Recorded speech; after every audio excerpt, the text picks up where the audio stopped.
What's going on, guys? It is NOIZ.I TV here. Happy New Year, okay? Happy New Year. This is the first episode of the new year, so I'm very thankful. I've learned a lot doing these episodes and these podcasts, however you want to look at it. And I think it's such a great way to have genuine conversation with people that I admire or look up to or am friends with, family with. And I want to encourage you guys this year to really focus on how your relationships are with your family, friends, etc. Just because, like, you know, life is short, and you never want to burn bridges early, because, you know, black people specifically, we burn bridges, and, you know, we hold grudges forever. So please work on healthy relationships in the new year. I hope everyone had a happy holidays. But today we have a very, very, very, very, very, very, very special guest. A little backstory. I forgot how we actually met, but our relationship now is so dope because he may not look at it as like a mentee and a mentor, but he is my mentor as far as like creativity, sonically, visually, and just like how he carries himself within music, within everything he does. We've had dozens of gajillions of conversations, and, you know, something that I always admire is he is one who understands and listens, and then when it's time to give you constructive criticism, he'll say it and you just have to receive it. And I think that's, you know, that's a great relationship to have with someone who you look up to, because like when it comes to producing specifically, there's not a lot of people that I have that are near me where I can be like, okay, this person is doing something different and I can adapt to it, or I'm drawn to it. But this guy right here, man, there's not enough words in the dictionary to, you know, say what he does or who he is. So I'll let him do that himself. So today we have Maxx. Welcome, bro, to the NOIZ.I Talks. You are episode 33, the first one of the new year. How you feeling today, man? I'm good. I'm always good. I'm great. That's what's up, bro. So we're actually in Maxx's studio. Thank you for letting me have it here. Yeah, no problem. So for people who don't know who you are, what do you do? How do you do it? Who are you? Shit, I'm Maxx. I used to be Stack, but I done went by a bunch of names. But Maxx. I try to do everything, and I just love to create, for real. That's my main thing. Like, I just like to create. I mean, shit, anything, you know. But I started with music. You know, my brothers, my brother Demo, my brother Mike, you know what I'm saying? Like, we started, my brother Luke, you know what I'm saying? We all started making music real young or whatever, you know what I'm saying? We got into it. And then it just went from there. You know, damn near every facet of music, or like anything that has something to do with music, I've kind of like stepped into or dabbled with a little bit, you know what I'm saying? Yeah. Like, as far as like, you know, videos, like right now I'm doing visual effects. I'm trying to really get into visual effects and do that, you know what I'm saying, just because I'm interested in that. But, you know, music, the production, the engineering, like you said, I run this studio, you know what I'm saying, downtown Springfield. But shit, like, really everything, man. And I definitely, like I love what he said, you know what I'm saying, about giving advice and stuff to people, man. I love to talk, like, period. I love to talk, but I also like to have conversations that do have meaning, like real meaning, you know what I'm saying? I like to help people understand what's going on with them through just having a conversation with them. And, you know, because a lot of people there's not a lot of people that can get on a level, you know what I'm saying, and talk about things creatively or even understand that type of thing. But I've been through a lot of shit as far as this goes. So, like, I love to be able to talk to younger dudes that's trying to do the same damn thing, you know what I'm saying, because Zion does so much shit. He does this, he does the production, you know what I'm saying? He could be an artist if he wanted to. He could do, you know what I'm saying, damn near anything, you know what I'm saying? He gonna get good at it. But I love having conversations with guys like him, you know what I'm saying, that are kind of on the same path that I'm on, and I could see myself in them when I was younger. And it's really cool because, like, so I'm 24 now. I want to say I met you when I was 20. Wow. Yeah. So it's been about 4 years. And the first time I met you, though, the very first time I ever met you was at Rager's Fest. Okay. That's the very first time I ever met you, because I met you and I met Canvas and them. Yep, Canvas Love. Yep, Canvas. Wow, shout out to Canvas, dude. Yep, shout out to him. Yeah, so like kind of.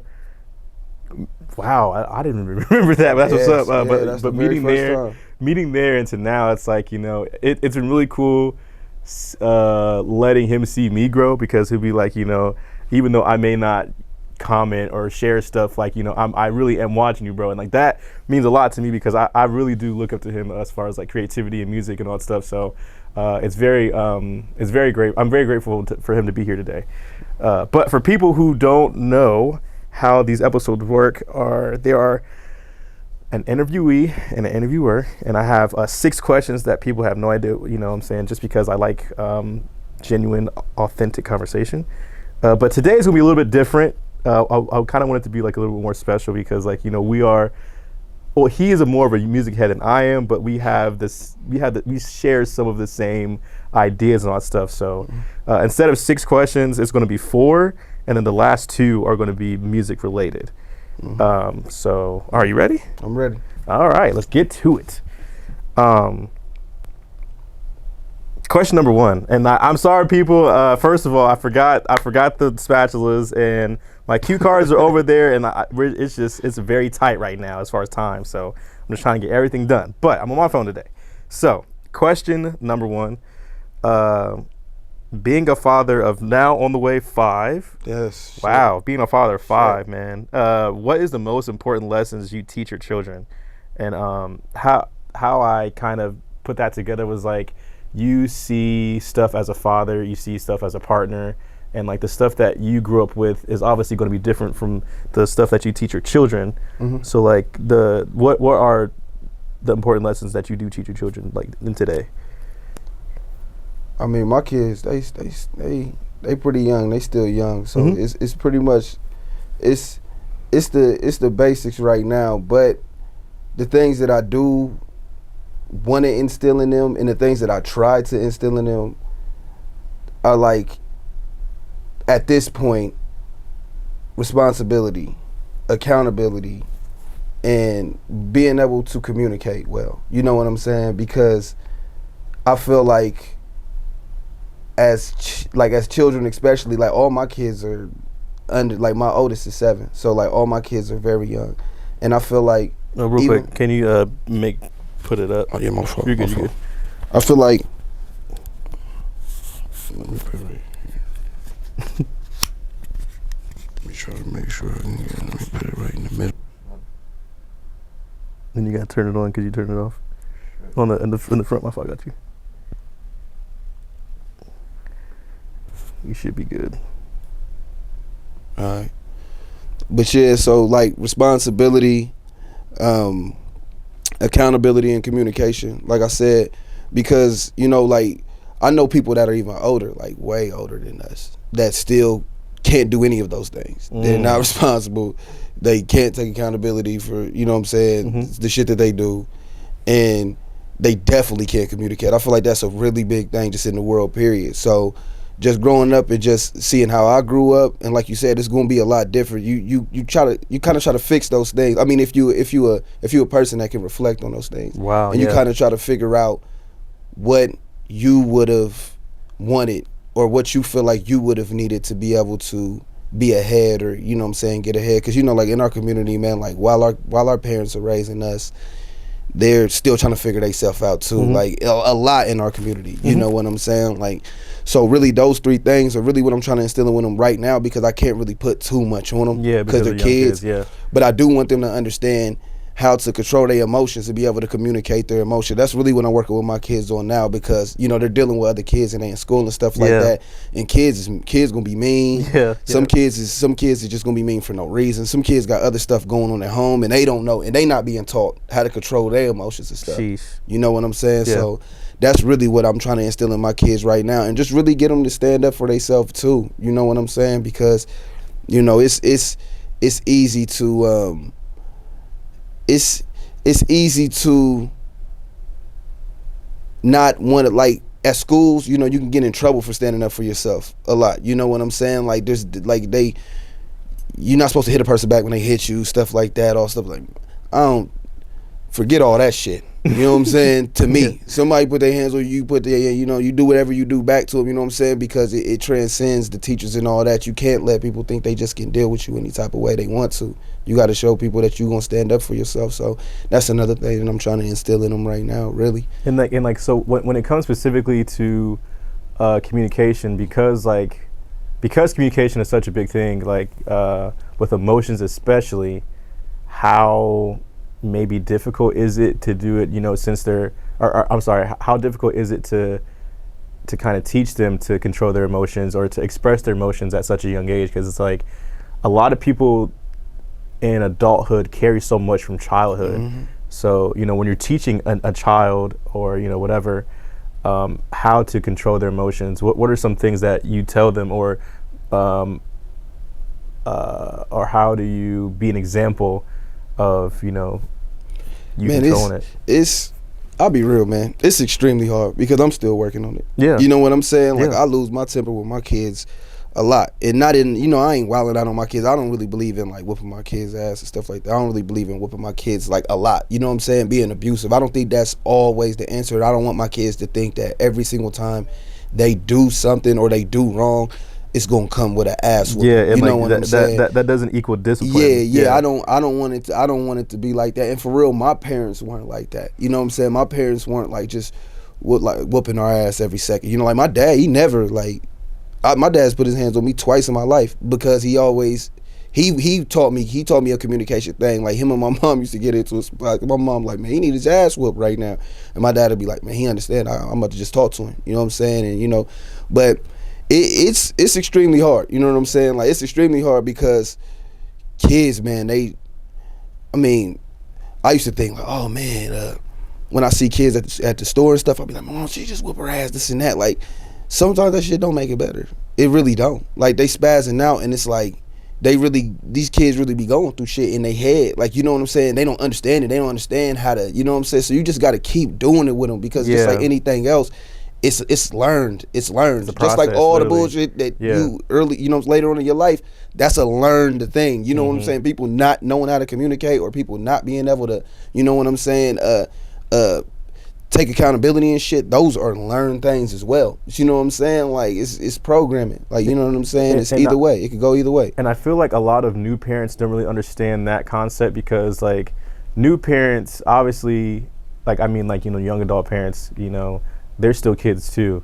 Mm-hmm. So like when you're a kid trying to teach a kid, that feud becomes a thing, and then, that dynamic between the parents and the child, like they can hate each other for life.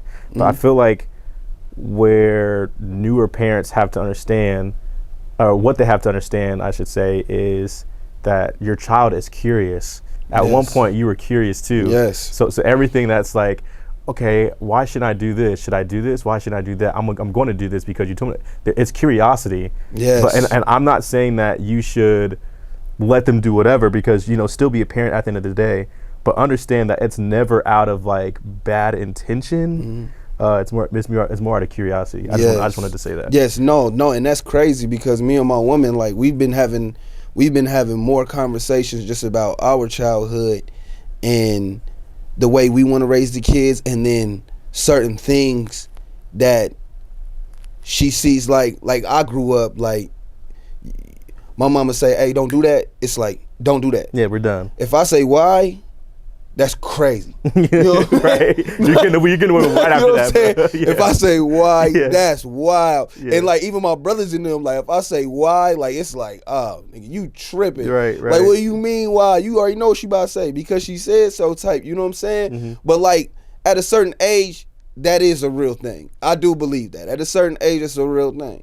But 7 and below, it's like they really don't know, and they might really want to know why. But if I tell you like, stop banging on that, or if I tell you, hey, get up and go put your shoes on, and you say why, now that's get up and do your thing. Exactly. Get up and do it because I said so. Right. But if you got like my daughter, she had a battery, and you know what I'm saying, we just had a hotel party for my son. He wanted to swim and stuff. So I'm like, okay, we're gonna get a hotel and you're gonna go swim for your birthday or whatever. Mm-hmm. So we just had one. She had a battery and she was, had a hotel, or she was messing with the microwave, and I told her, I'm like, hey, don't do that. Like, you know what I'm saying? Don't do that. You would blow everything up in here, you know what I'm saying? Whatever. But at first I told her, I'm like, just don't do that. Stop doing that. She said, why? And I'm like, because I said so, stop doing it. And then me and my woman had a, you know what I'm saying, a conversation later on. And she was like, that's something that you need to explain to her. Like, you don't need to just tell her because I said so. Because she needs to know why because she might see her brothers or sisters or one of them doing it, and she might think, oh, mommy said don't do it, but she don't understand that it's a real danger. So she might just come and get us while they putting the battery in the mic, you know what I'm saying, type shit. But if she knows that it's dangerous, she could tell them, and she could grab it, and she can know the, you know what I'm saying, the severity of the situation. And kind of like branching off of that idea of like, because that's something I've never asked anyone, people who have children, obviously you guys come from different backgrounds, but like when you create your own child, disciplining together is a completely different idea. So when you come from one belief or whatever, and she comes from one, and you guys are like, a situation happens with your kid, and you're like, I think it should be dealt this way. Well, I think it should be dealt this way. How difficult is that to come together, you know, as one, because you guys, you know, obviously have children together? It's difficult if, and it goes back to the communication thing. It's difficult if y'all sitting there basically just being like, oh, well, I want it to be this way and I want it to be this way, and y'all not really thinking about what is the best way for it to be for the kid. Yeah, you feel what I'm saying? Right. Like there's certain things like, okay, so like let's say my son or my daughter or somebody dealing with something at school, and let's say somebody picking on them. I'm telling them, man, fuck the teachers, hitting back and hit him until he stops. Right. But my girl might be like, but she's worried about, or he's worried about getting in trouble, and I'm like, he needs to understand that this shit transcends. You know what I'm saying? I can imagine how that is. You feel what I'm saying? So you, but then at that point, you know what I'm saying, when you communicating when y'all communicating on a real level, and y'all trying to figure out what's best for the kid, y'all got to put all that what you feel to the side, and you got to say, hey, and I can say to her, like, this is a real life moment. This ain't about the damn teacher. This is a real life moment. This is a core memory that she needs to have, or he needs to have, that you can't let people put their hands on you. You can't think somebody always gonna be around to stop this person from putting their hands on you. There's gonna be some times where ain't no teachers around. I'm not around. Ain't nobody around. So who's gonna protect you in a sense? You feel what I'm saying? You gotta be able to stand up for yourself at least and fight back. You know what I'm saying? So then in those times, in those moments, how you gonna argue with that? You know what I'm saying? If you arguing with that, you just arguing your point, and that's ridiculous. But you know what I'm saying? You gotta argue for the better idea. The better idea gotta live, and you know what I'm saying? The better concept, the better logic gotta live. That's what gotta be the law. You know what I'm saying? So you know, with the situation with the battery and stuff, that's what I was like, you know what?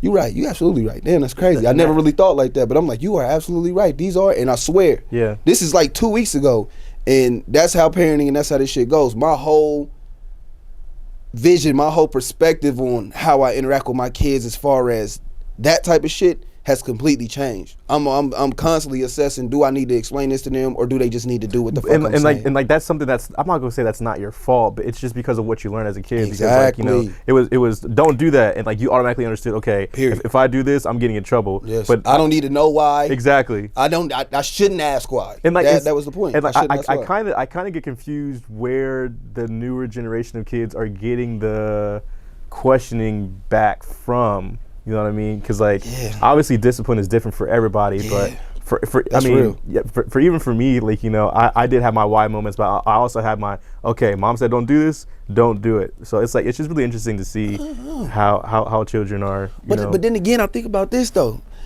You may have been a wide kid before you got your ass whipped a couple times. No, and that's what I'm saying. You know for sure. You may have been everything was wide until you understood. Like, all right, I'm gonna get my ass whipped for that. Yeah. So like, a lot of it might just be what's going on. These kids might be like, if I whoop my kids enough, they might stop asking why. They may not be wide kids no more. You know what I'm saying? That may be why we wasn't. That may be why it seems different for us, because it was like we said why 2-3 times, and then you got your ass whooped.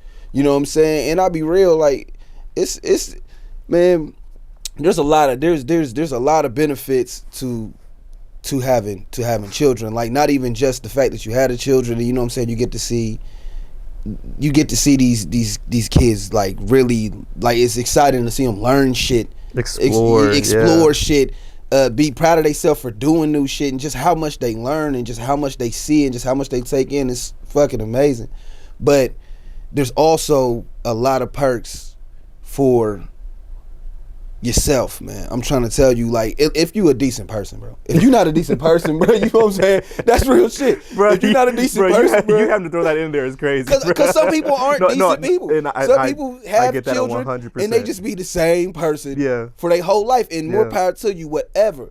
But if you a real life decent person, there's so much that you can learn from just raising kids, but there's so much that you have to change about yourself. And even better, if you're actually in the house with your kids and you raising them with who you had them with, or you know what I'm saying, if you have a family unit, there's so much you learn from that shit about yourself, about how you are, about things that you really need to change, about things that you need to stand on. And I'll be real with you, man. It's a great, that I understand why, you know, it is the way it is. You know what I'm saying? The nuclear family, I understand why that is important. Because there's so much that you learn, and I'm just speaking from a man's perspective.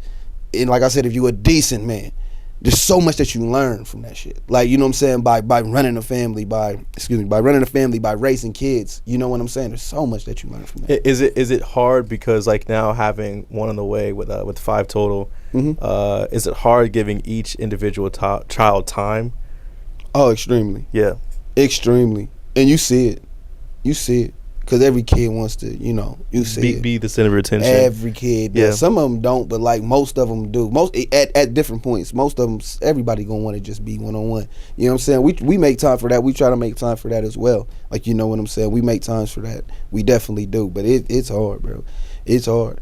But I'll be honest, man, like, I come from a semi big family. Like, you know, there's people that got 7, 8, 9, 10, whatever. But like, I was in the house with 3 other kids. You know what I'm saying? Wow, yeah. And it was just my mama. You know what I'm saying? Wow, yeah. But it's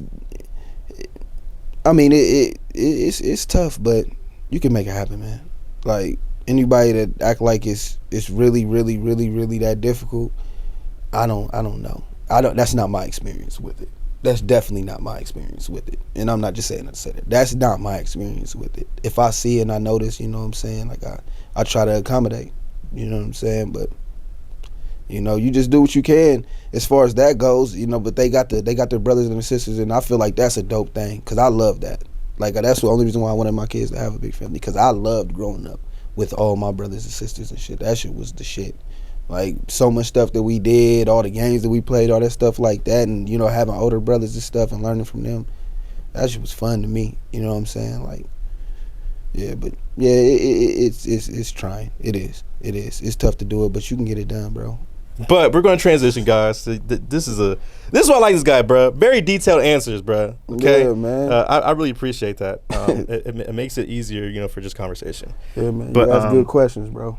For real. That was good question. I appreciate it. Going into no way that just deleted. I know it's right here. Woo! I'm about to cry, bro. I'm about to say, I just had all these questions thought out. All right, we're going to question number 2. Okay, so in my personal opinion, I feel like you are Springfield's best kept secret, or a gem in a sense.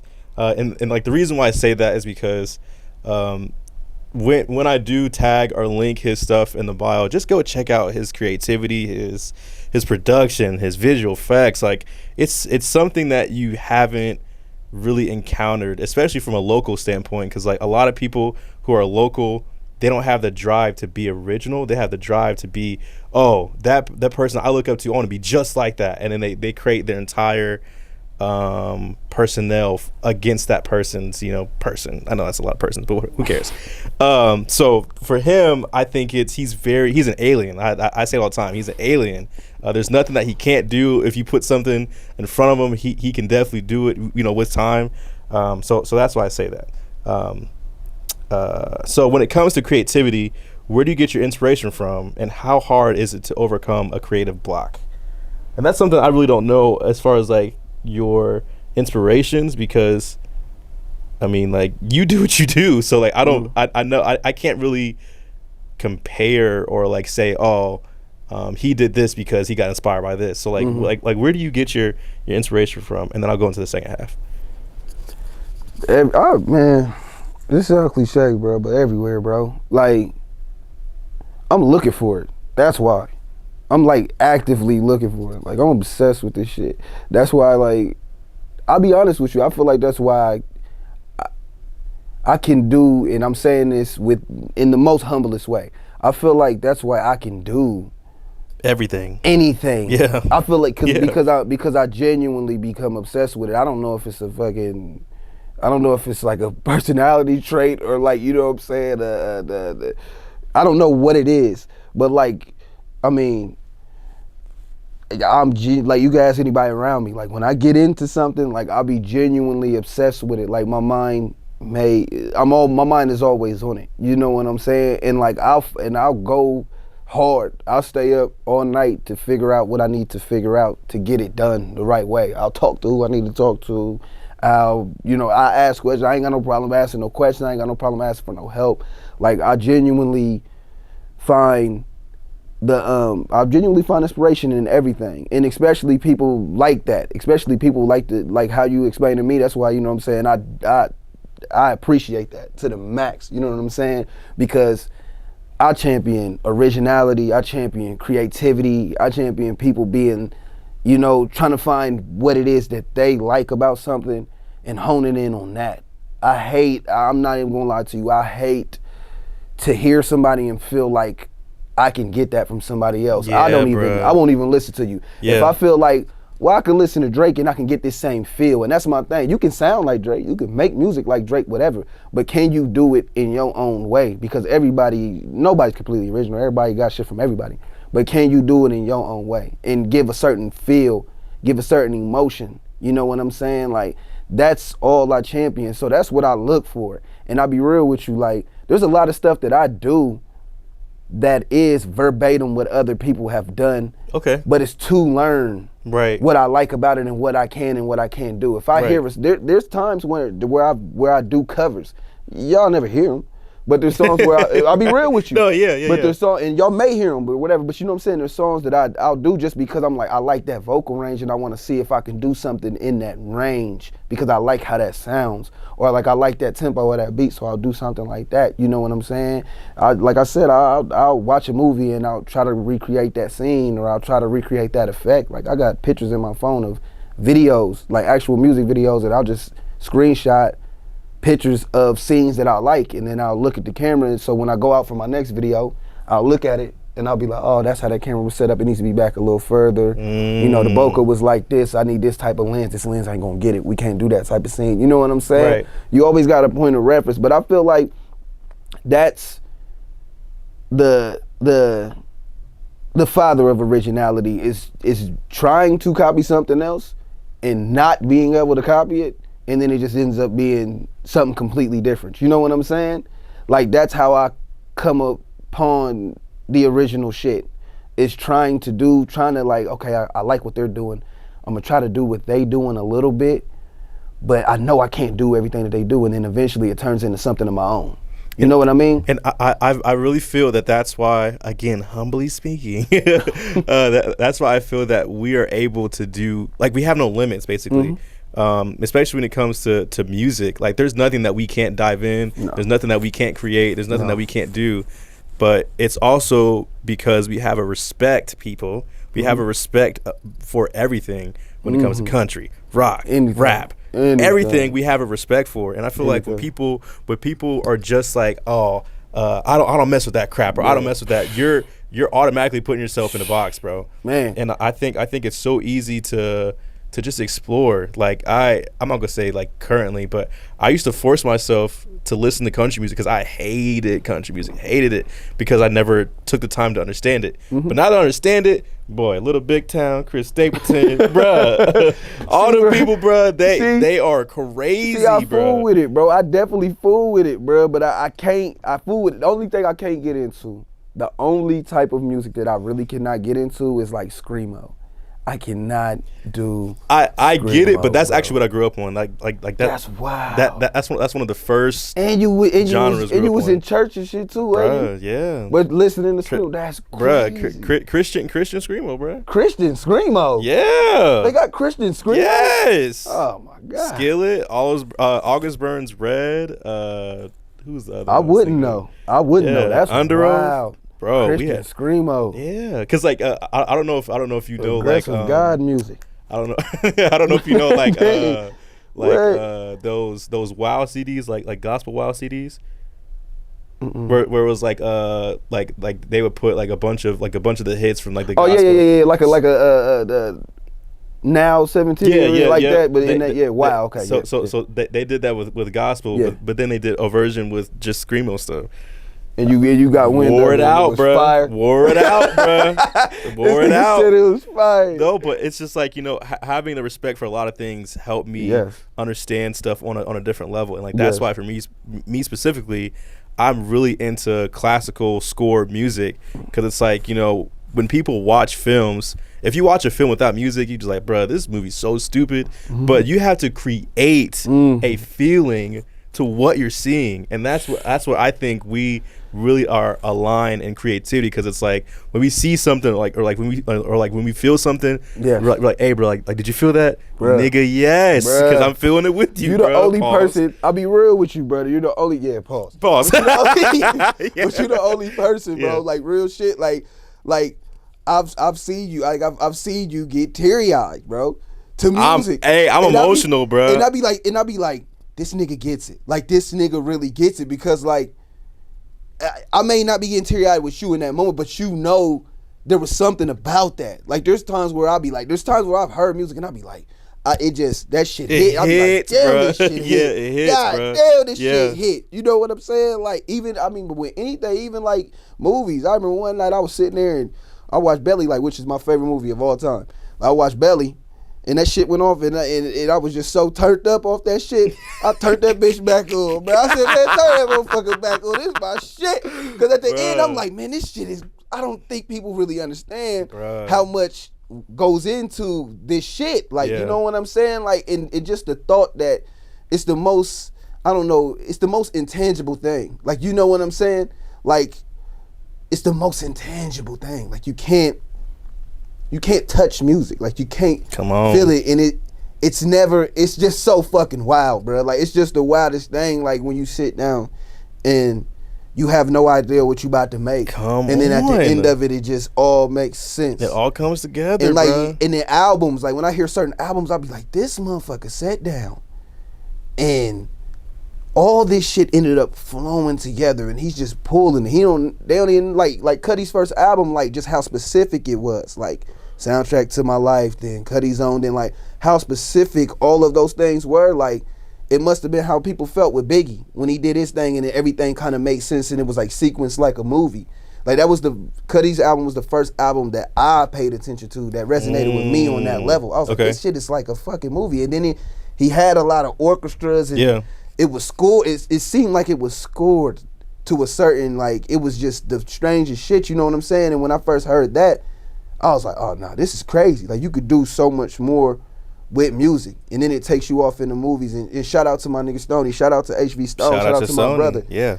Once he got into shooting, and you know what I'm saying, that opened me up to it like completely. Like I was like, oh, like I don't watch movies the same. I don't do any of that, because once I seen him sit down and edit, and he taught me how to edit, and then he would teach me, you know what I'm saying, certain things about how to shoot, and then I went off into that rabbit hole by myself. It just shows you like there's so much more to this. Like there's so much more to it, and there's so much thought that goes into even the littlest moments. And that's what I be saying, because it's like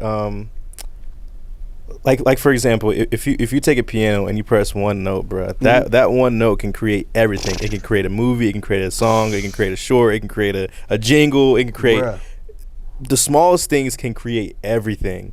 But because we are people who are curious and who want to explore, that one thing is everything, right? Man. So I think that's where we find the love of creativity, is because it's like there are no limits to what you do. There's nothing that you can't do with anything. Like, I mean, we can go deeper into that, but I want to make sure. I want to make sure that we stay on track. We can go for days about that shit. So going into so the second part of that question was how hard is it for you to overcome a creative block, or have you ever had creative blocks before? You could just hold it if you want to. That's what I'm doing. Hell yeah. Honestly, I used to get creative blocks. I mean, I don't even consider them creative blocks anymore because it just all it takes is just pushing through. Like once you pushing through in seasons and time. you bro. feel me? And once you and actually it actually like in the moments, like you know what I'm saying? Like people don't understand like certain shit. It's like you gotta get the bullshit out sometimes to get to the good shit. You know what I'm saying? So you may sit there and you may go through 3-4 different beats and you're not coming up with nothing. But if anybody that understands this and has been doing this long enough, you understand that that's how the fuck it goes. It'll be the 5th time. It'll be the 5th. It'll be the 100th time. It'll be the 100th time, bro. And people don't know this, and I will always say this, but one of the greatest like facts that I know is Thriller originally had over 300 songs. There's a lot of songs. Over 300 songs, and they got it down to 9, bruh. The best shit. Imagine what all those other songs sound like, bro. So it's just like, you know, like when you take it from that level into 9 songs, it's like now you can see how endless stuff is, bro. Yeah. But and how much work it takes. And how much work it takes to put it in. Like you think, man, that's why that album is as great as it is. Come on. Because it's the best of 300 songs, bro. That's crazy, bro. Niggas will make 20 songs and be like, this is the album. Yeah. Ain't got no extra ones to pick from. It's like, this is it. Like, and there's no flow. It's all over the place. It makes no sense. Saying? Like, and some people can do that. Some people really can do that. But when you look at an album like Thriller that done stood the test of time, and it's just like one of the greatest albums ever, and you know, like, this is 9 songs out of 300, or you know, however many. That should say something. You know what I'm saying about how much effort, time, and how love into this, and how much trial and error. Jeez. That's the biggest thing. How much trial and error. Like, I just seen something yesterday. Somebody was like, it's a young dude. I think it's like, his name is like Ali US No, or I don't know what the hell, however his name is. But he just started streaming last year, and you know, he's like, I ain't broke, but I ain't rich, but I ain't broke, bruh. And I was on my last $200, whatever. But he said some of the realest shit, and he was trying to give people, you know what I'm saying, motivation for the new year. He said some of the realest shit. He said, get off. He said, man, just do it, man. Stop watching all the fucking tutorials. He said, just do it. He said, because he said, you can sit there. He said, and you can learn how to swim, but you ain't gonna learn how to swim until you get in that water. And that's the realest thing. Either you can read how to swim, you can be taught how to swim, you can watch niggas swim, you can come up with the best concepts for swimming, but once you get in that water, it's completely different. You know what I'm saying? Wow, that actually might have helped me a little bit. That's the real thing. That's how it really bit. is. Yeah. That's how it really is. So jump in it and be in it and have fun with it. You know what I'm saying? And also like Rick Rubin said, just create stuff without the intention of putting it out or without the intention of creating a project, but just get back to creating. Like, you know what I'm saying? I feel like a lot of my creative blocks came from the outside.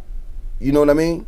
Like, it's like, oh, this song is cool, but what people gonna kind of think? Like, damn, I'm trying something new, or like, damn, this is tough, but I really fuck with it, but I don't know if people really gonna fuck with it. Like, you feel me? Like, it never was really like, oh man, I really can't come up with nothing. There's times that has happened, but times that I've really had creative blocks and I can consider them creative blocks, that's all the fuck it was. That's all it was. You know what I'm saying? But you just gotta get back to creating. You gotta get back. You gotta just always try to remind yourself that you was doing this shit when nobody was paying attention, or you didn't care what anybody thought, or nobody even thought anything about it. Just try to stay in that mode. Yeah, and it's genuinely. It's literally practice, people. Like if you enjoy what you're doing, you have to practice at it too. Man. Like there's no other, like you can't create a perfect project every time. That's why people have bad ones. That's why there's good ones. That's why there's bad songs, good songs. It's because it's literally just trying anything out. So don't limit yourself, you know, to anything that you're doing. Like it's endless. And again, that's another rabbit hole. But I'm trying to keep moving on, people. I apologize. But yeah, there's nothing that you can't do. Yeah. So going off of that, question number 3, what is something creatively you want to explore? Well, yeah, I'll just say that because the second part is kind of stupid. Because like the second part, I said, so what is something you creatively want to explore, but don't, because you may feel you may be looked at differently. But like we don't have that issue where it's like if we create something, we put it out. I kind of do. You do? A little. Okay. A little. A little. Okay, I didn't actually know that. And it's not so much of people looking at me different. It's so much of how it's received by other people. How it's received. Okay. Or how. What's the word I'm looking for? Yeah, how it's perceived. Perception. Yep. The perception of it. You know what I'm saying? But to answer the first part, I really want to go in to movies. Like I really want, and even if not scripts, even if not shooting them, concepts for movies about real shit. Oh, my fault. About real shit, concepts for movies about real things, and kind of like that's what I really want to go into, because I have a lot of really, really good ideas. I feel are really, really good ideas and really interesting ideas that I feel like, people will be like, damn, okay, damn, this is what, I can't believe he thinking about this type of stuff. You know what I'm saying? Yeah. Like, but I want to do it right. I don't want to do it like, just little petty stuff. I really have ideas for movies. So that's something that I really do want to go into. But as far as that, I really wouldn't care how nobody looked at me as far as that goes, like for the movies I was going to put out, because these are genuine ideas that I have in my head, and I know that these ideas need to be put out into the universe at some point. And bro, I'm so glad you said that last part, because people, we are all creatives in some type of way. Yes. However you look at it, I'm not going to go into subcategories. Yes. We are all creative in some type of way. Yes. Everyone on this earth relates to each other. Mm-hmm. And the only way we can relate to each other or understand each other, especially when it comes to creativity, is to put it out. Yeah. There is no other way we can understand how you think, how you move, how you whatever, unless you put stuff out. Keep putting stuff out. There is no perfect anything. There's great, but perfect, it's not really there. Like, it's not a thing. But I think the more people understand, like, someone, like, even you saying that, like, I have ideas, I think it should be, put it out, because someone is looking at, like, man, like, right. I just wish there was something out there, and then they could just be scrolling and see your video, like, oh my gosh, this is what I was looking for. No, you're absolutely right. So put it out, bro. You're absolutely right, because you be on my ass about that. Bro, I'm like, yeah, every time we talk, bro, I'm like drop, bro? Why is there not a post out by Maxx today, bro? I be getting so pissed. No cap, but he got on me too last time. He was like, bro, what did you say? I forgot what you said. Yeah, I said, when you go drop, yeah. I'm like, when you go drop too, but you know what I'm saying? We be talking shit, but it's real though. This shit is real, because like bro, you would create, like, I'm telling you, like the beats, and like first time I thought, I said, man, I don't care about how you make them, bro. The feel. We was in here, I'm like, the feel, bro. It just feels like the way these beats feel, bro. It's just. I don't know how to explain it, bro. It's a whole different vibe of anything that anybody else is doing around here. Like, there's only one other person that has that feel, like both of my brothers, crazy talented producers, like ridiculously talented producers, like, and they don't know music theory. These guys don't know, you know what I'm saying? But when it comes to textures, like you and Stu, like there's you and Stu, right? Textures, bro. Like the textures y'all put together, bro, is ridiculous when it comes to the beats, bro. It's a whole nother it's a whole nother feel. It's a whole nother emotion. You know what I'm saying? Like it just shows that there's different things that are going on in the field. You know what I'm saying? And that's why I really be like, man, why don't you put nothing out or whatever, you know what I'm saying? Even if it's just a beat tape or whatever, because them shits will stand on their own, bro. Like man, them shits is crazy. Like, first time I ever heard this shit, I'm like, Dad, these is wild. Like, ridiculous. I'm telling you, bro, for real. No, I really appreciate that. And it really just, I say this humbly, people.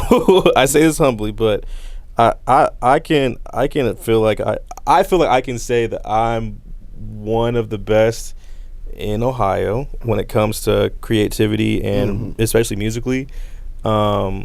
Just because I feel like, especially when it comes to projects, I'm able to literally put you through a movie, or put you through a script, or put you through a play or whatever, and like just by that alone puts me in a different level. Bruh. Because like you can create great beats or great whatever, but it's like can you put a project together?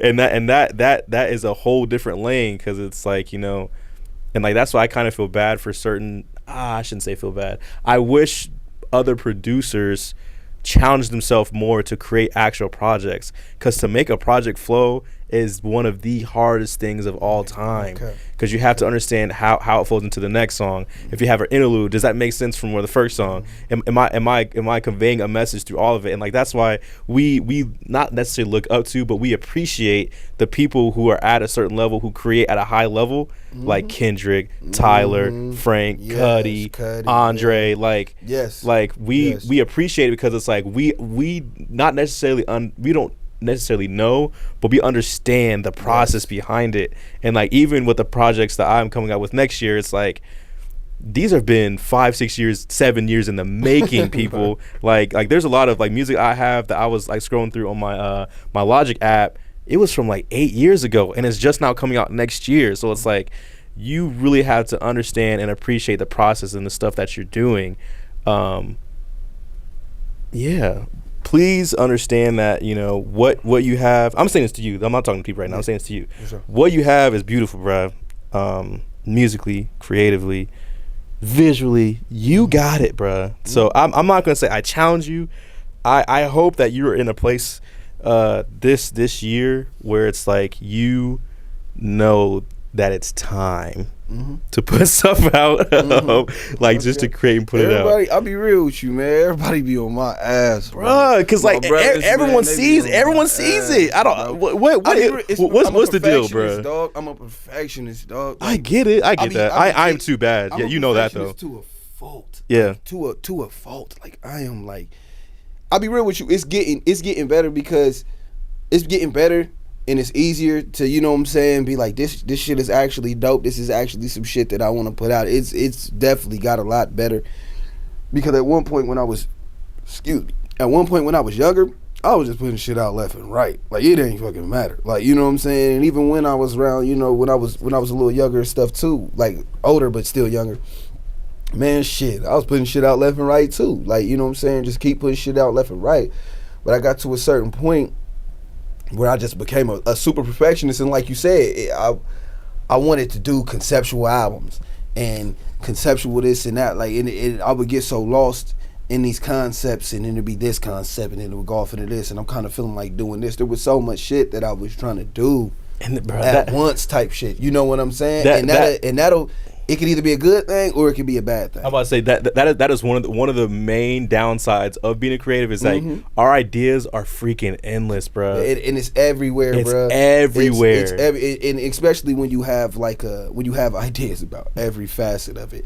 Some people take it. And anybody out there that I've ever worked with, you know what I'm saying?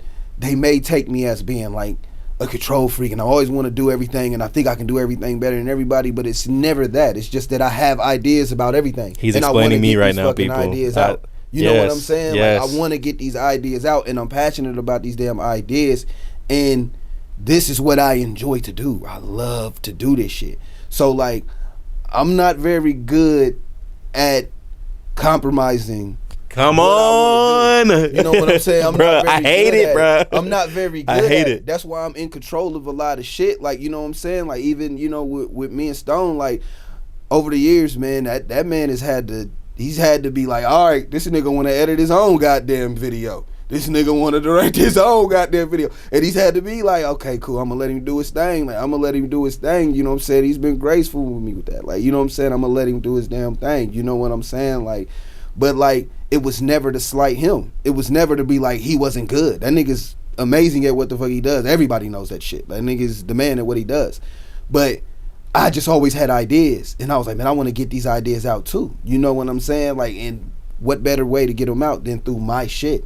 You know what I'm saying? I was never trying to slight nobody, but I feel like over the years, just approaching shit the way I've approached shit has put me in the position to be like, you know how to do all of these. I know how to do all of these things pretty fucking well.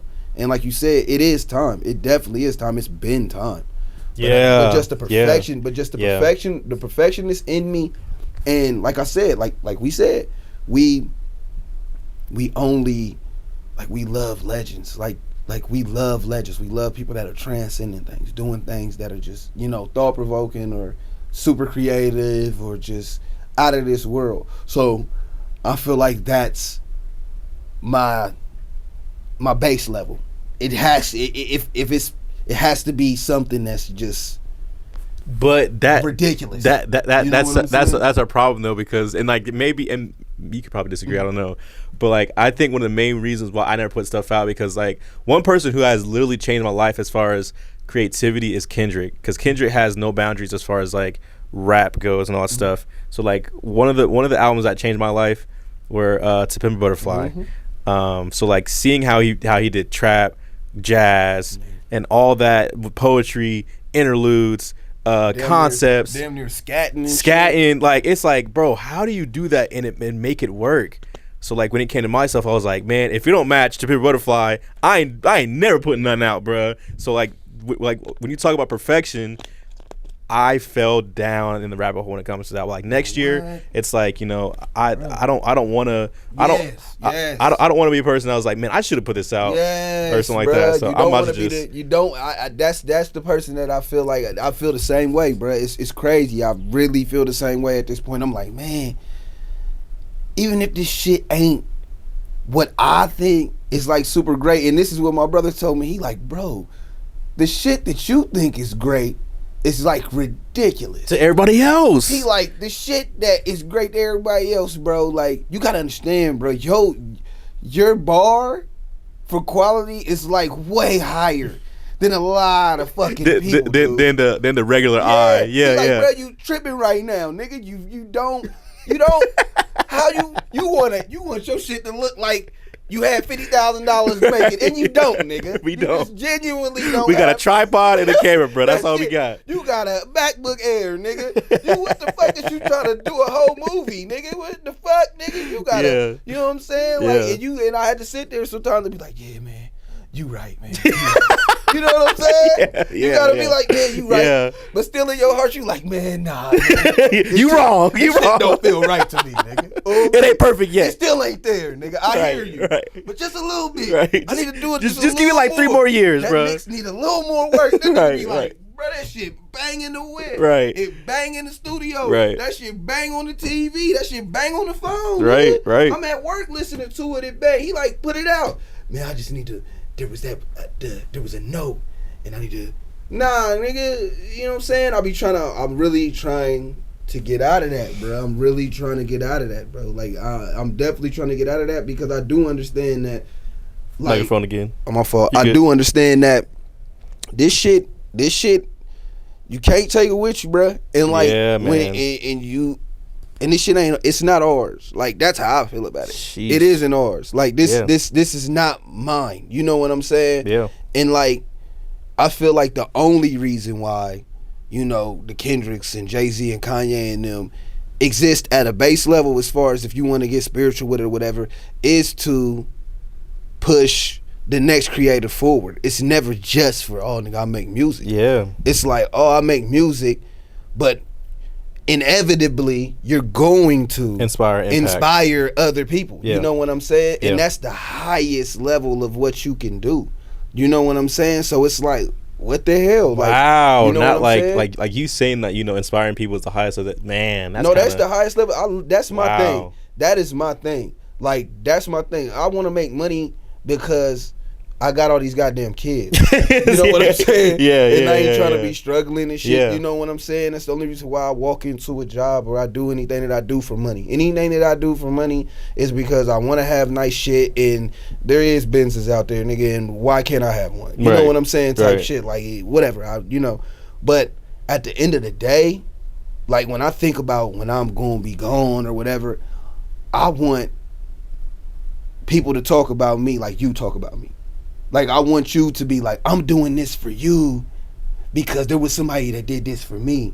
Like, I'm glad I can inspire you because, man, Maxx inspired me. You know what I'm saying? Like, I want to have that. I want to put that spirit in people. You know what I'm saying? I want people to see themselves in other people, because that's why I do a lot of, like, yeah, I do the studio. Yeah, I charge people, but there's some times where it's like, I'm up here for 3 hours. You know what I'm saying? And K Will can attest to that. Shout out to K Will. Shout out to K Will. K Will is pushing, man. Congratulations, bro. That's my nigga. Doing you great. know what I'm saying? That's my brother. But like me and him, we'll be in here, man. And sometimes I have to tell him, like, man, I ain't even gonna charge you for that hour, bro. Because we ain't do shit but sit here and talk shit. You know what I'm saying? But it's like, you know, we really going back and forth. And I know that when I'm gone, or if anything happened to me or anything like that, he gonna be one of them ones that's gonna be like, man, bro, like, there wasn't, you know what I'm saying, like, that nigga, man, like, he helped me with a lot of shit.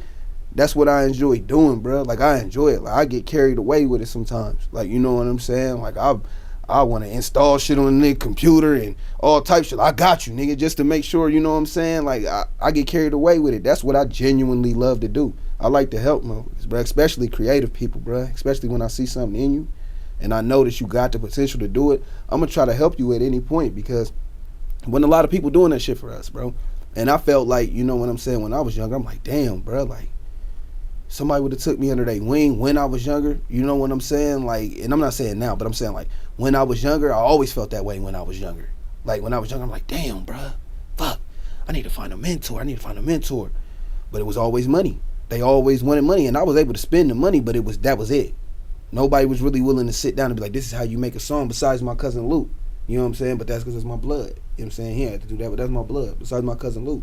You know what I'm saying? But other than that, like, people that, when they seen something in me, it still was like, man, I still need some money. You know what I'm saying? Me, I try to step outside of that and be like, man, I see something in you. Man, fuck it, I'm going to pay it forward. If it ain't taking no money out of my pocket, then what the fuck does it matter? Yeah, you know and I think especially when it comes to like collabing and stuff, guys, if you're local, please stop trying to charge each other or whatever like that. Like, the only thing you need to be charging for. Get your money, man. You think so? Get your money, yes. I disagree, bro. Yes, because niggas got families, and if I'm coming up here, I get that, but you're not at a level to where. How can I say that, bro? If you're collabing because you have a talent and you think you should get paid for it, I understand. But I think from a business aspect, that's bad business, because then when you get to a place where it's like, you are at that place where you can start charging people, then your numbers are gonna be way up here, and you can't collab with higher people. So I think if you're local, you speaking purely collabing. Yeah, just locally, just like local collab. I don't feel like people should charge because we're trying to get to the same place. The only thing we should charge for is like studio. That's what I believe. Yeah, studio. I genuinely feel this way. If you reach out to me and you want me to do something on a song or a project or whatever, if you want to collab, you want to reach out to me and you want to collab, and we don't fuck with each other like that, that's different. Oh, if we fuck with each other, I'll never do it. That's what I'm saying. Collabing, like, I ain't charging anything, nothing. If that's we what I'm saying. With each other, that's what I'm saying. But like, I thought you meant like just the city, period. Like, if a random nigga from the city just hit me up right now, like, hey, bro, I need you to get on this track, bro. This and that, this and maybe that. I am saying that then. No, okay. Hell no. I need to understand. The reason why I say hell no, is because it depends. I'll say it depends. It depends.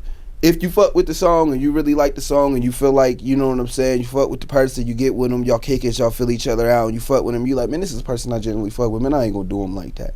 But if it's just a random person, it's like you're hitting me up because you think I could add value to what you got. But you still have a choice to, if you want to or not. But like, why does that choice require money though? That's what I'm asking you. The choice requires money. This is why I say it requires money. The choice requires money to me. On a person to person basis, but the reason why I feel like, I'm gonna say this, I feel like if you want to collab with somebody, you should never come at them and not offer money. Like, if you want to collab with somebody on that level, like if you just like, oh, let's just get in the stew and cook up and just fuck around, cool, whatever. But if you hit somebody up like, hey man, I got this verse for you, I need you to get on this song, and you know that this person is trying to do this for a living, you know, like, it don't matter what level they at, you know that this person puts money into doing this, goes to the studio, puts music out, does this, and you come at them and you expect them to do it for free, you wildin'. But if they choose to do it for free, cool. But if you come, I'll be real with you, I don't expect anyone to do anything for me for free. I never come at niggas like that. There's never a time when I hit people up and I say, hey bro, I need you to get on this song, and I don't know them. And niggas be having the nerve to get mad when they be like, oh, it's $100. You ain't even popping like that. So why are you hitting me up then? You hit me up, ask me to get on your song. This is my price. I do this for a living. You know what I'm saying? Because then at what point are you gonna start charging people? When you get your cloud up and all that stuff like that. And it's like, I genuinely ain't even messed with that song anyways, but I just did it because I didn't feel that way about myself. So I didn't feel like I deserved to get any money because I was looking at my followers and this and that. When you know in your heart, like, I spend money on this, I spend time on this, I take time away from my family on this, I spend money on videos, I do all of this, and then a nigga just come through and be like, hey, I need this. Get on my song for free. I get that. I get wild. that. I get that, and I don't, because I feel like you have to have leverage. Like, that is the leverage. You reaching out to me and asking me to be on your song is the leverage. And I feel like, and you should just charge off that. Yes. Agree to disagree, bro. We're gonna be on that forever. Go ahead. Say what you guys say, and we're gonna move on. Like I said, it's a person to person. But all right, Zion, right now, random guy hits you up. It says, you don't know him at all. You don't really mess with his music like that. You don't really know him like that. He hits you up and he says, send me beats. Are you asking for my answer? I'm gonna send it to him. Just straight up. Just yes. Here's the beat. But it's also why, though? It's also because of how I look at music. I don't believe music should be monetized unless I'm doing it in real time or it's for streaming. But if we're in the studio together, or if a random person hits me up somewhere and they put it on somewhere and it goes whatever, I don't care about that, because I feel like music should just be out there just cause. Like, not even just cause, but like because of how I feel about music, because I listen to it with a deeper meaning past money. I don't care. I don't care to give people beats or ideas or melodies or whatever. Like, and beats may be different. If you were an artist, would you just jump on a nigga's song if he just was hit you up like, hey, I need you to get on this song, and you ain't really fuck with it, you ain't really know him, would you jump on it? Because I'm a no man, because like I don't genuinely like a lot of people's music. You know that, because I'm very harsh. 100%. So it's like I wouldn't. I have a choice. Mm-hmm. I have a choice. Is all I want to say. Yeah, but that's I'll be real with you, man. Just over the years, man. Just because maybe I'm just a scoring nigga. Because there's so many people. For real, I swear to God, bro. Because there's so many people, bro, that just expect you to do shit. I get it, but like they just expect you to do it, bro. Like, that's just the type of person they are, though. If you come at me and you ask me how much, I respect. I might say, nah, man, I ain't charged. You can't name anybody that I've ever charged for a verse, because, like you said, either it's somebody that I genuinely fuck with and it's just in real time we hear, or they've offered. How much do you want for? And then I go, I appreciate that. You understand my value. You understand that I do this for a living, and you understand that you're asking me to do a service for you. So I tell him, nah, man, it's cool, bro. It's all good, bro. I got you. I'll do it for free. Yeah. But if you just come to me and say, hey, bro, I need you to get on this song, bro. I fuck with your music shit. I'll be like, yeah, for sure. Hell yeah, send it over. Boom, boom, boom, boom, boom. But I don't know. It's just different. Yeah, it's just agree to disagree. But I do feel how you feel, though. I do feel how you feel, because but it's all about how you feel about yourself, and it's all about the perception of it. Because if you look at a nigga and you like, nigga, you ain't even popping like that, of course you gonna feel like that nigga shouldn't be charging you. Right. But the only thing that's different about it is just you feel that way. Like, you in your heart, like, oh, the fuck you charging me $100, nigga? You ain't got shit going on. But that nigga in his head, he like, I don't give a fuck if I got shit going on, nigga. My goodness. I do this. This is what I do. I put money and effort into this. Yeah. Pay me, cuz. Like, what? I gotta pay the studio man. I gotta pay this nigga. I gotta pay that. Get out of here, bro. Yeah, I feel like you should. But it's not like a thing, you know. It's not like every single person, like, get your money and don't be shiesty about it and don't be petty about it. Like, you know, but get your money off this music shit, bro. Nigga, get your money off so keep it on that same narrative, people. Because at first I was going to do 4 questions, but I'm going to just do 3, and we're just going to change everything else to music. Mm-hmm. So going into music questions now. You said that you wanted to have a conversation briefly about like top 5 producers, and my mine changed. So okay. We'll go with. Do you want to go with mine first, or you want to go with yours first? Yours first. All right. Please. So this is no order, people. Top 5 producers of all time, and mine's maybe kind of broad because when I think of producers, I also think of score. Okay. So Yeah, I'll be real. I don't know nobody that really scores shit besides. really, Ludwig. Yes. Childish Gambino's homie. Yep. He does a lot of scores, but he's not my top 5 though. And Tyler got some scores in there. Yep, Tyler up there too. So no order.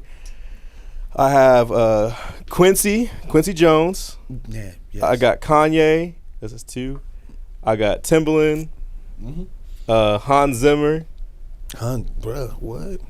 Hans Zimmer, he did. Oh, you do know. Okay, I was saying Interstellar. Yeah, that's left field. That's wild. Yeah, and then for sure. And then I got Pharrell. And then my honorable mention probably goes to Tyler, the creator. Those are my top 5. That's solid. Let's go. That's solid. I ain't gonna lie to you. They all legends and they all done stood the test of time and they solid. That's a solid ass 5. I will take that. That's a solid ass 5. I ain't even gonna cap, nigga. Man, I was just talking to my cousin about this and I really couldn't. I was like, man, damn. Or so if it's not all time, just give your top 5 favorites to make it easier. Okay, Ye, number 1, because it's just like what the fuck. Mike Dean. 100%. Mike Dean, because that him and Ye. Sense, bro. Like, sheesh. Yeah. Get the hell out of here. Fuck. Who else? Ooh. See, them 2, and then I would have to go just because the work that this nigga did on all 3 of the Weeknd's first tapes. You gonna say what's his name? Don't say. I gotta go in. What's his name? Bro. I gotta go. Bro, what's that album? I don't know if it's your favorite. My favorite, After Hours. Yes. I'm about to throw this microphone. Ridiculous. Bro. Oh ridiculous. My the nigga's gosh. nuts. You know what I'm saying? So him. Yeah, he's crazy, bro. I'll be real with you, bro. I would say Pharrell or Timberland, but it's just like they're dope. They're great, but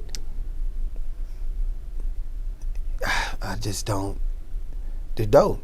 Yeah, this is your opinion. So we got Ye, we got Mike Dean, we got Illangelo. Yep. And then I gotta think.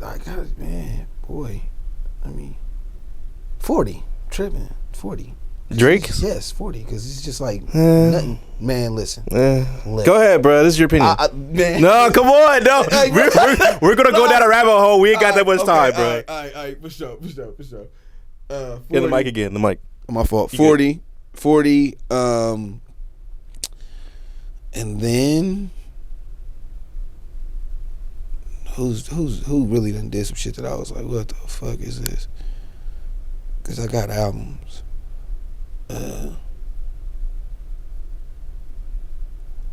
Fuck. This is hard, bro. No, so just keep it at 4 then. Yeah, we keep it at. Nah, hold on. Okay. One more. I'd have to say. Nah, man, that might be it. Yeah, but say just keep it at 4. That might be it. Kevin Parker. Tim Impala, man. Tim Impala. Yeah, Kevin Parker. Forgot about bro. that dude, bro. You can't fucking. He's for sure. Is he better than Illangelo?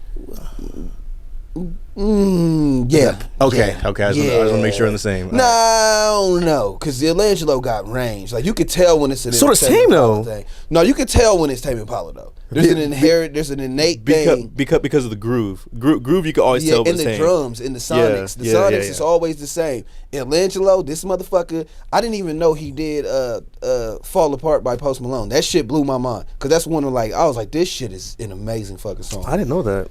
He did that. Mixed it, beat, everything. Dang, everything. Amazing fucking song. One of the best songs I've ever heard by Post Malone. I ain't never heard him do nothing like that since. Crazy.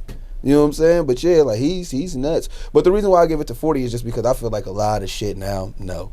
Like if I gave it to 40, I would have to give it to Lex Luger and Southside. Right. You know what I'm saying? Because that's a whole Atlanta music ain't been the same ever since 40 and them, bro. R&B, Drake and 40 R&B has not been the same, bro. Like it just hasn't. They did create, not necessarily create. No, they did create like underwater. Bro, they create it. They made it a thing. They made it. Yeah. They made it like you can do this. You know what I'm saying? Which like, is really cool. And he's still doing it though. That's the crazy thing. Like he's. That's what I hate. And he's incredible, bro. That nigga's incredible. Like that's incredible. He's so basic though. Yeah, like, he's very basic. That's what it is. He's just a basic nigga, man. Basic, and I get that it works.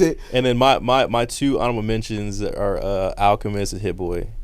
Yes, Alchemist for sure, bro. Yeah, I remember when I heard that "Hold You Down" shit by Mobb Deep back in the day when I was a kid. That shit was crazy. Okay, so now going into another question, kind of like go left field. So I've been having this argument with a lot of people. Mm-hmm. So I want you to hear what I'm about to say and then react. Okay? So I believe that Brandy, right? Brandy is a better vocalist than Whitney Houston. And the reason why people don't agree, I get it. The reason why people don't agree is because they think of the first thing they think of when they think of Whitney Houston is the range. I said vocalist. Vocalist means you have the ability to go in and out of different genres. You can stack well. Your texture, your tone. Whitney just had range and she could sing. Vocally, I will give you that because Brandy got some of the craziest harmonies I've ever heard in my life, bro. Her harmonies on Full Moon, Brandy's Full Moon, her fucking harmonies. Like they broke down her harmonies one time. I said, excuse me, this woman did. Yeah, I almost went crazy. You good. This woman did 16 stacks, bro. I'm like, and it just. She gets no love and it makes me sick, bro. Yeah, I mean, I don't know why either. That's crazy. I don't know why. She should be a real legend. She gets no love. Like, she should be like a real legend. But I think Mary and them. She should be just like Mary and them.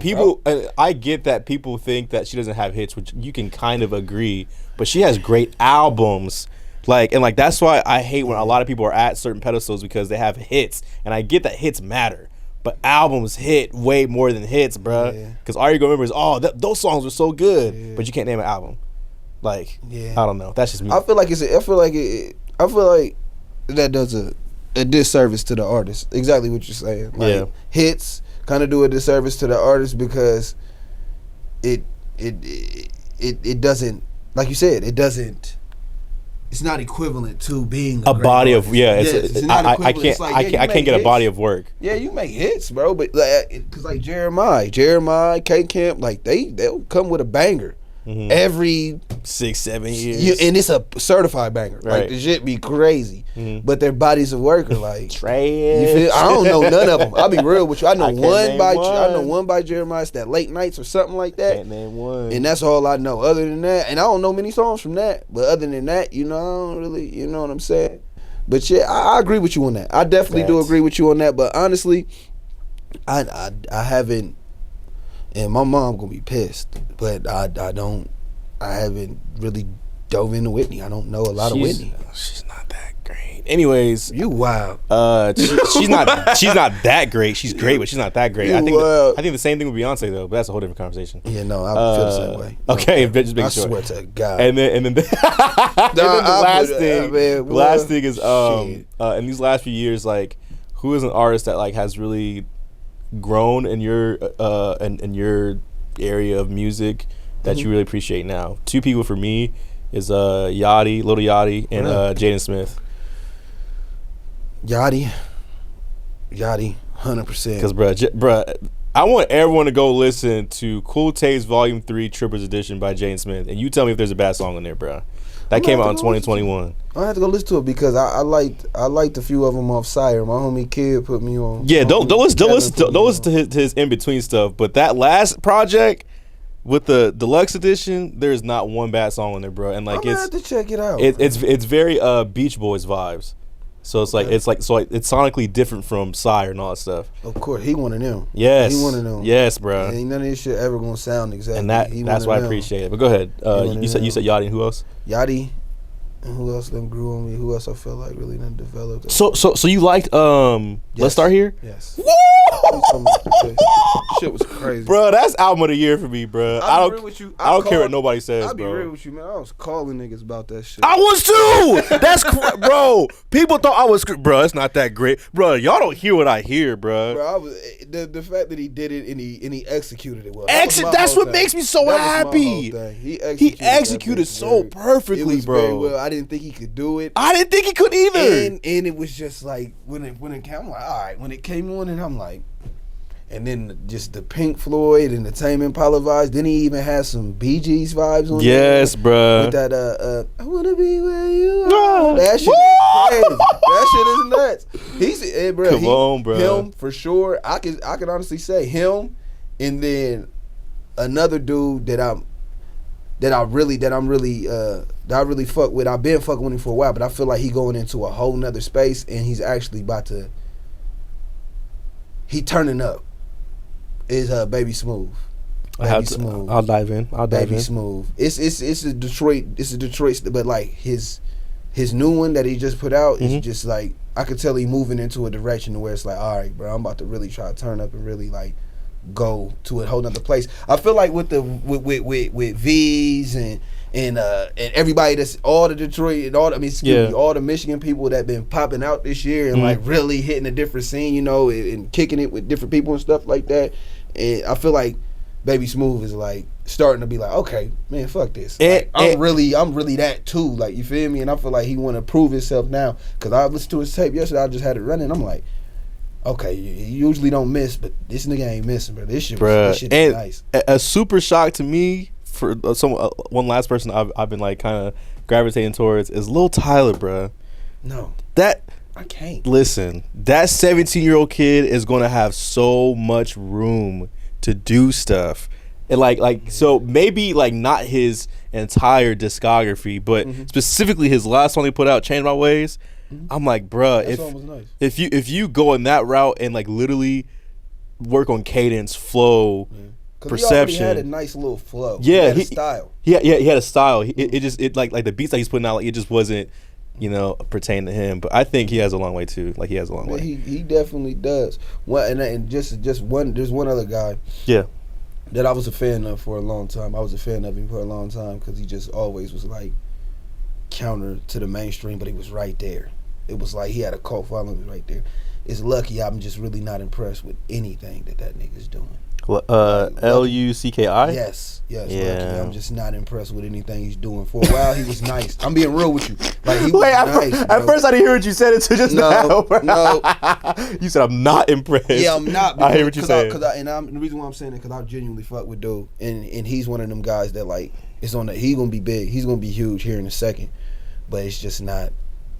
It ain't as good as it used to be. Yeah, man. I ain't as good as it used to be. I get it. Yeah, definitely Yachty though. Yachty above everybody, bro. And what a year he's having. Oh my god, it's like this. I don't know. I feel like certain people figure it out.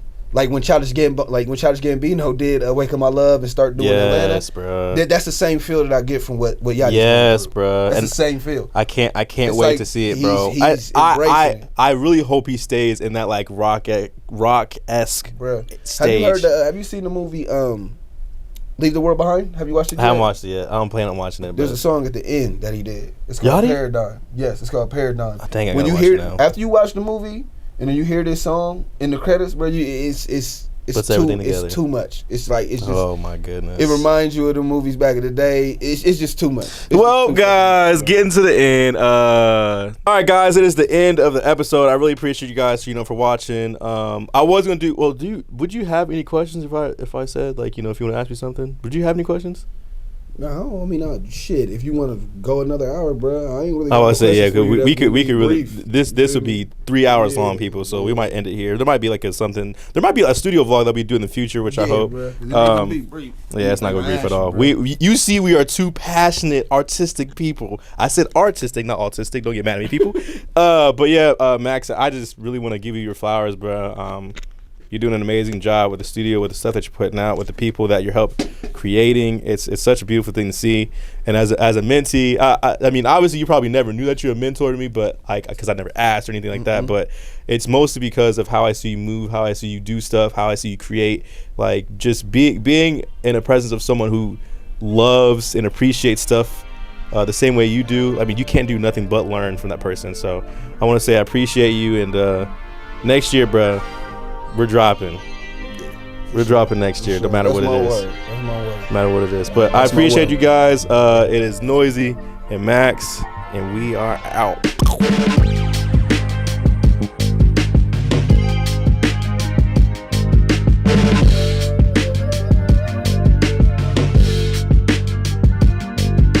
After everything I've done to probably ruin our friendship, why are you so forgiving? And do you think I've changed from then to now?